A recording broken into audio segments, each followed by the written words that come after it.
Salah terjemahannya. Rumah ibadah dibikin kemah pertemuan. Emang agama itu adalah pramuka? Kok kemah? Emang persami, perkemahan Sabtu Minggu? Jangan gitu. Ini bahasa aslinya tabernakel, rumah ibadah. Masjid, rumah ibadah. Masjid, masjid.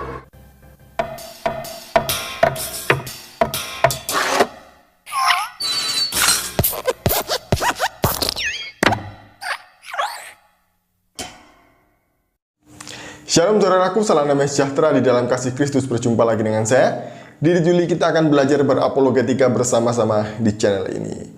Ngomongin tentang mualaf, apalagi Ustadz Kainama dan Aristo, nggak akan pernah ada habisnya ya.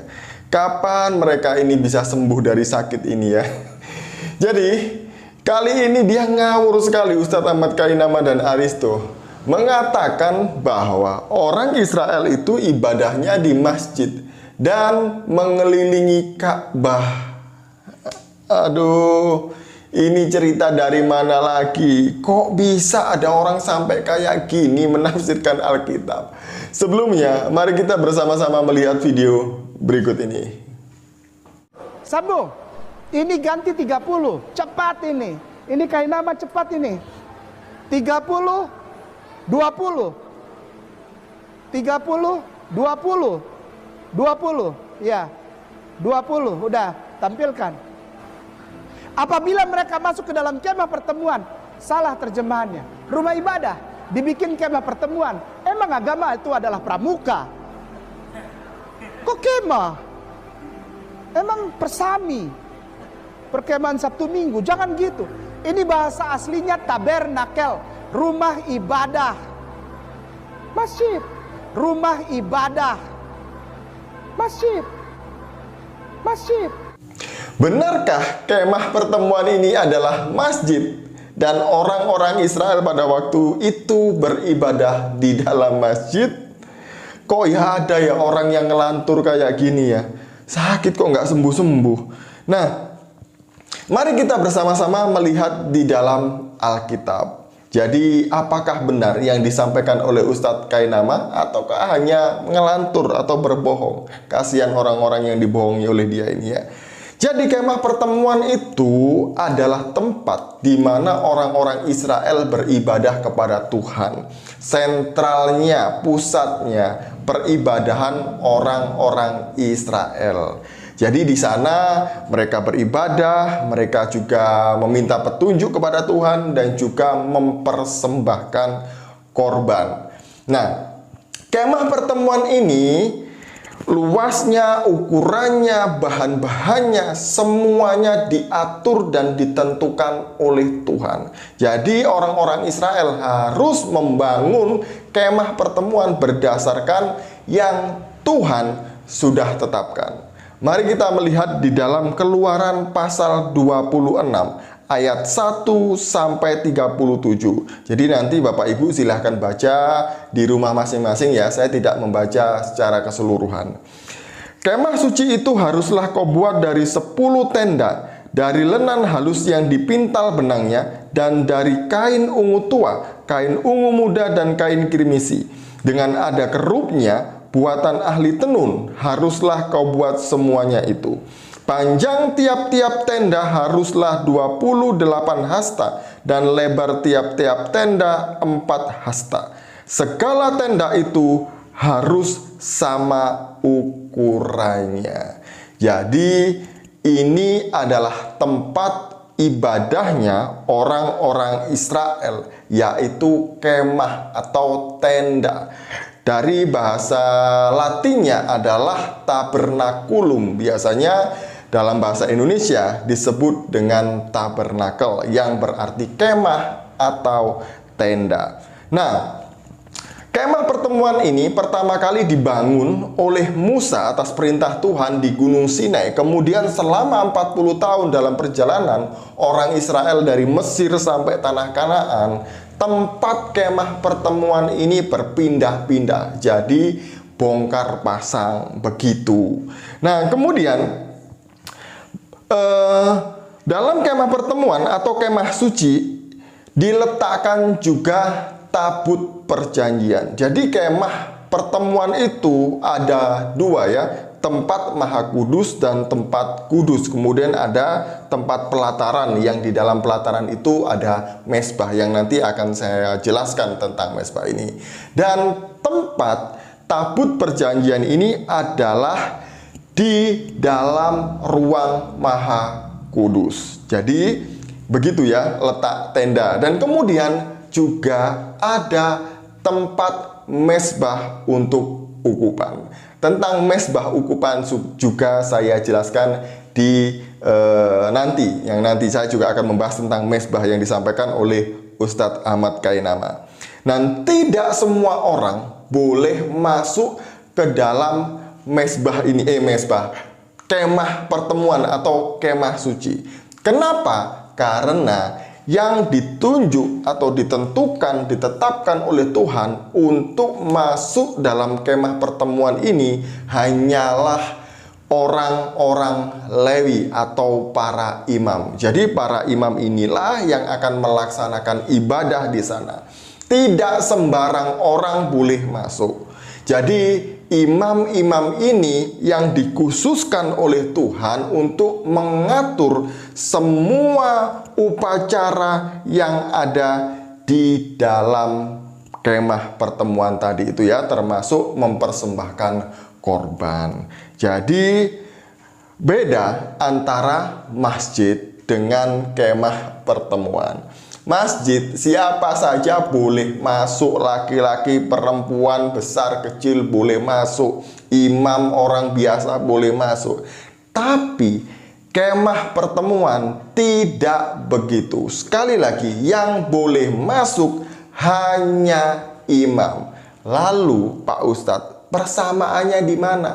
Dan itu pun tidak sembarang imam boleh masuk.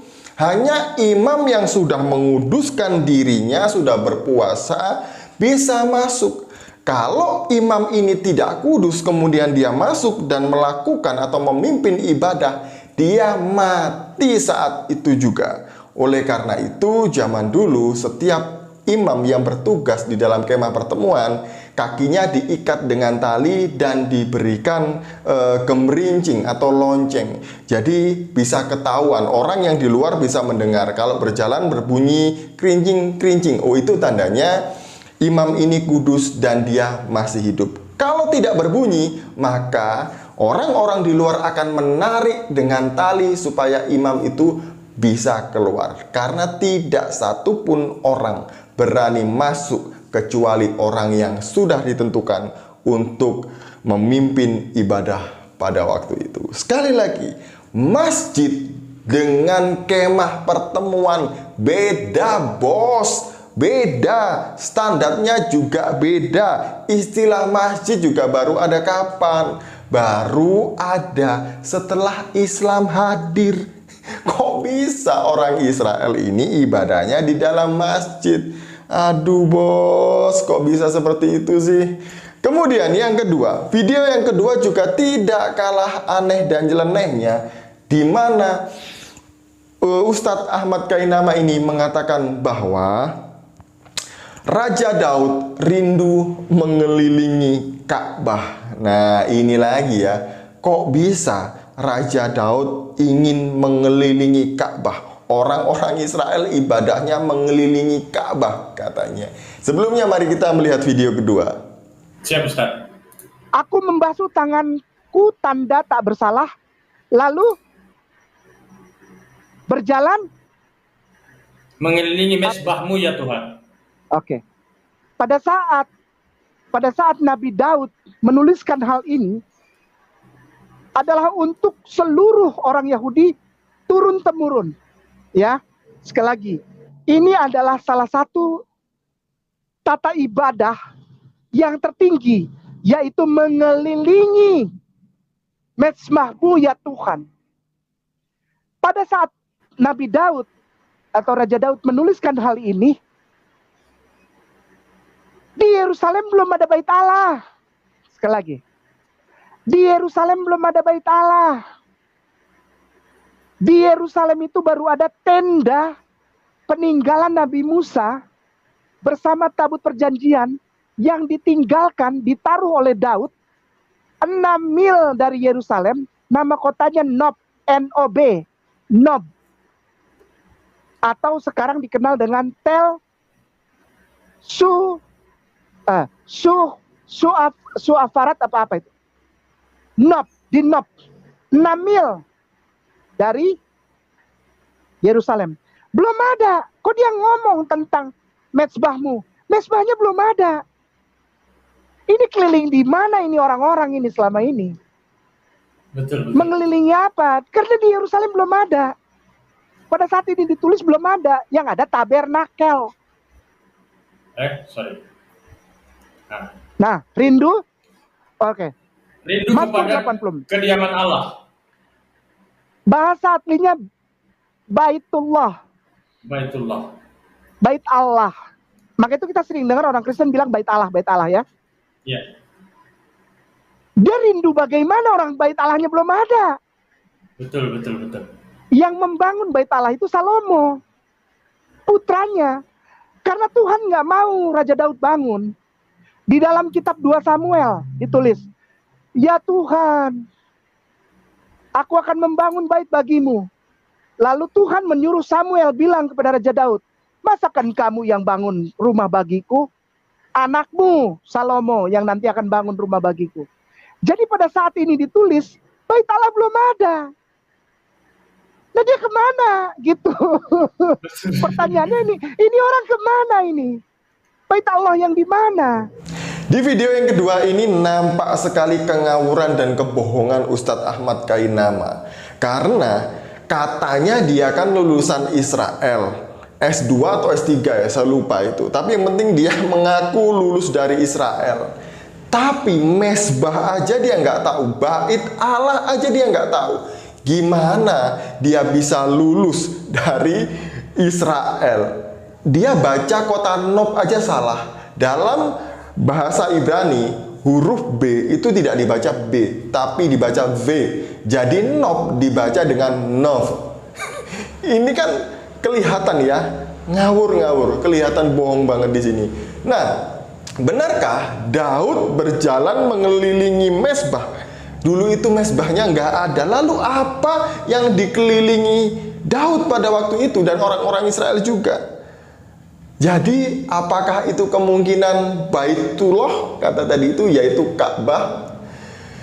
Ya, padahal ceritanya tidak seperti itu di dalam Mazmur 26 maupun 84. Kata mesbah berasal dari kata Ibrani misbeah yang berarti tempat korban persembahan. Jadi di dalam mesbah itulah orang-orang Israel melalui perantaraan imam mempersembahkan korban binatang kepada Tuhan. Nah, mesbah memang pada umumnya dipakai untuk mempersembahkan korban, tapi dalam praktiknya ada 2 mesbah, yaitu mesbah untuk ukupan yang letaknya di dalam kemah pertemuan dan mesbah untuk korban persembahan yang letaknya di luar atau di depan kemah pertemuan. Jadi itu yang benar tentang mesbah. Kalau mesbah belum ada pada waktu itu ngawur. Pada waktu itu mesbah sudah lazim digunakan oleh orang Israel untuk mempersembahkan korban kepada Tuhan. Contoh, Nuh setelah air bah surut, dia mendirikan mesbah untuk mempersembahkan korban bakaran kepada Tuhan. Kemudian Abraham juga mempersembahkan korban kepada Tuhan di atas mesbah. Kemudian juga Musa melakukan hal yang sama. Mesbah aja nggak tahu kok ngaku-ngaku lulusan Israel. Gimana ini orang? Kemudian bait Allah juga belum ada katanya.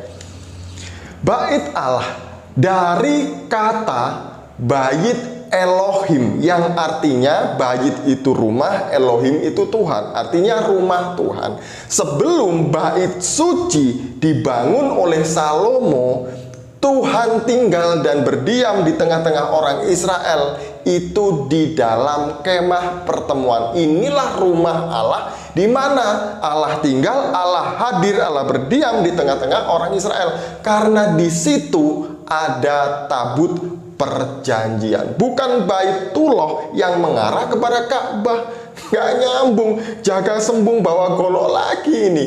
Jadi hal-hal gini ini ngawur ya. Padahal Alkitab ngomong apa, dia tafsirkan apa dan kemana. Yang jeluntrungannya apa? Yang garisnya itu kalau ditarik itu juga nggak nyambung.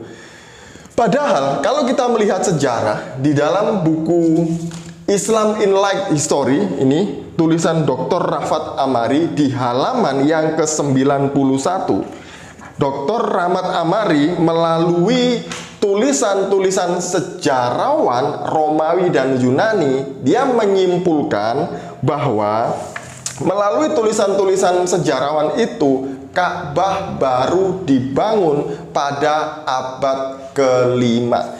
Sekali lagi ya, ini bukan kata saya, tapi kata buku Islam in Light of History, tulisan Dr. Rafat Amari. Saya akan membacakan halaman 91. Kuil Ka'bah dibangun di abad ke-5 Masehi oleh Tuba, ketua Himyarid dari Yaman. Akan tetapi, suku Quraisy sama seperti suku Arab lainnya terus melakukan ziarah 2 kali setahun ke kuil utara. Nah, kata hajj berarti ziarah atau haji. Dalam buku ini disampaikan bahwa melalui data-data sejarawan Romawi itu Ka'bah Mekah belum ada sejak sampai abad ke-4 Masehi itu belum ada. Bahkan Ka'bah baru dibangun abad ke-5 Masehi. Saya lanjutkan. Ka'bah di Mekah merupakan bagian dari sistem agama yang mengandung banyak Ka'bah-Ka'bah lain di Arabia, dan semuanya tergabung dalam satu ibadah bintang Arabia. Jadi di Arabia, di semenanjung Arab pada waktu itu banyak Ka'bah-Ka'bah yang lain, bukan hanya satu di Mekah saja. Karena setiap suku, setiap wilayah itu ada Ka'bahnya, tempat pemujaan berhala pada waktu itu. Lanjut halaman 92. Di zaman pra-Islam, pra-Muhammad, nama Ka'bah diberikan kepada semua kuil agama keluarga dewa bintang Arabia. Ka'bah juga termasuk. Setiap Ka'bah memiliki bentuk kotak yang sama dengan struktur bagian dalam yang sama seperti Ka'bah di Mekah. Contohnya, setiap kuil punya sebuah sumur di mana persembahan diletakkan. Setiap kuil juga punya sumur berisi mata air yang menyediakan air untuk ibadah haji. Di Mekah, sumur ini dinamakan Zam-Zam. Unsur utama semua kuil Ka'bah itu adalah batu-batu hitam. Batu-batu ini adalah batu-batu meteor yang ditemukan orang-orang Arab dan dianggap keramat. Jadi batu-batu itu ditemukan. Jika batu-batu itu ditemukan, maka sebuah kuil akan dibangun di tempat itu. Dengan demikian, setiap Ka'bah memiliki batu hitam yang dijunjung tinggi sebagai dewa yang mewakili keluarga bintang. Para peziarah datang ke berbagai Ka'bah untuk melakukan tata cara ibadah yang sama yang dilakukan umat muslim di Mekah. Contohnya, para pria dan wanita memakai baju khusus yang bergerak mengelingkari batu hitam. Kuil-kuil Ka'bah ini berasal dari Yaman dan dibangun untuk menyembah keluarga bintang, Hilal, dewa bulan, dan sang ayah, dan Elat, dewi matahari, adalah istrinya.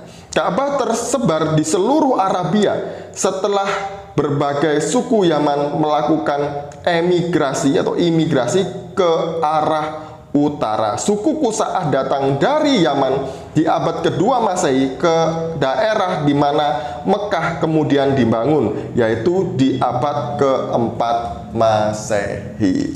Jadi inilah cerita tentang Ka'bah dan Mekah yang baru dibangun pada abad keempat Masehi. Jadi di batu hitam itu juga sudah dibangun, sudah disembah oleh orang-orang Arab pagan pada waktu itu menurut buku ini, dan itu adalah meteor. Menurut buku ini, saya hanya membaca buku ini. Bapak Ibu bisa download PDF-nya di Google ada, cari buku Islam in Light of History tulisan Dr. Rafat Amari, nanti akan muncul PDF-nya ya, silahkan dibaca sendiri. Kalau enggak ya silahkan beli bukunya.